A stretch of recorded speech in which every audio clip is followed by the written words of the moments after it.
Hello class 9, once again I am before you with the topic that is in my previous video I discussed with you what are economic activities and how economic activities are further divided into market and non-market activities.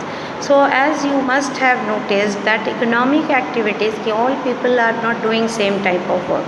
So as per the exploitation of resources, all the economic activities are kept or classified in three sectors: primary, secondary and tertiary.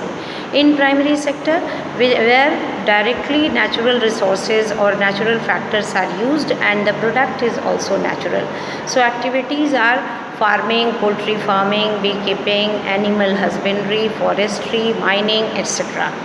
And then secondary activities or secondary sector. Secondary sector where indirectly we use the resources or raw materials that we have got from primary sector, and then it is transformed or given a new shape with the help of people, skill and machines. So secondary sector where the production happens in different types of industries with the help of machines, and a new product or artificial product is created. So all types of industries comes in secondary sector.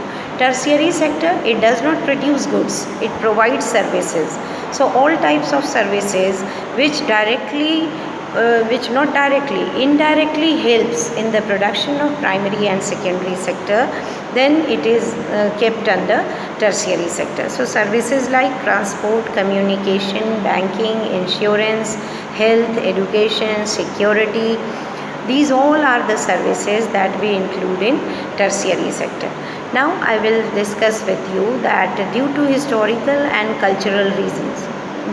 No, one more thing I should tell you that market activities are those activities in which production of goods and services happens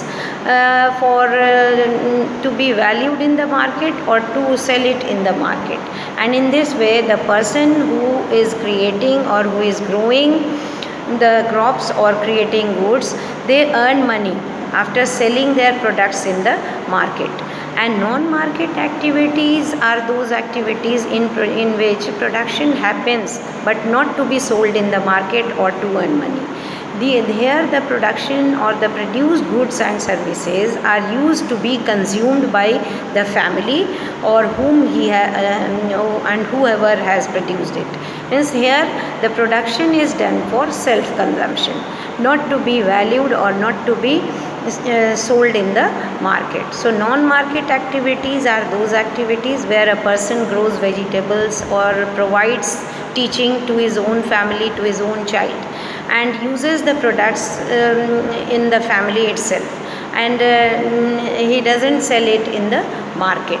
And market activities where suppose I am a teacher and I am coming to school and providing you education. In this way I am earning money or salary.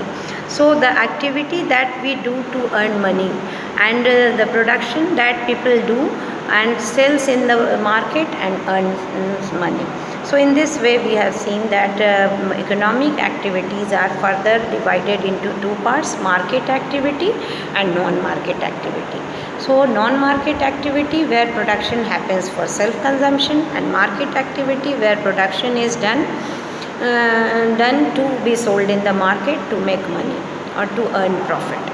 Now second thing is, due to historical and cultural reason, there is division of labor. Means majority or most of the women, they are supposed to stay at home and they do all the household work, and men go out and they work for the family and brings money. In this way what we have seen, there is a difference that women, those who work at home, their work is not accounted in the national income and they are not paid for the work that they do at home. Thus they are paid only, or they will be paid only when they will go out and same work they do in other houses or in other organization and offices. So women are paid when they go out to work, and the work that they do, it is not accounted, it has no value, and they do not get any money for the work that they do at home.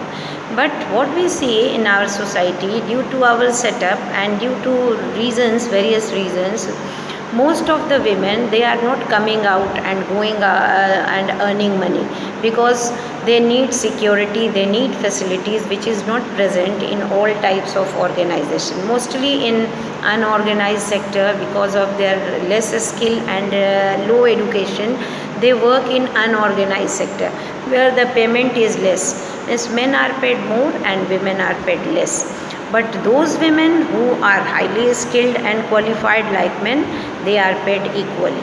So these are the reasons that still in our society or country, women are discriminated on various grounds. And very few women, those who have higher qualification and degree or expertise or skills, they are only able to get employment where they are paid more or equally like the other male counterpart. Now, quality of population. Next topic is, okay, what do we mean by quality of population? As we have discussed that population is a resource, and there should be known as or called as a resource, and human resource is best among all other resources, because with their skill and education they can use other resources. Okay, so in next class I will discuss with you what is quality of population. Thank you.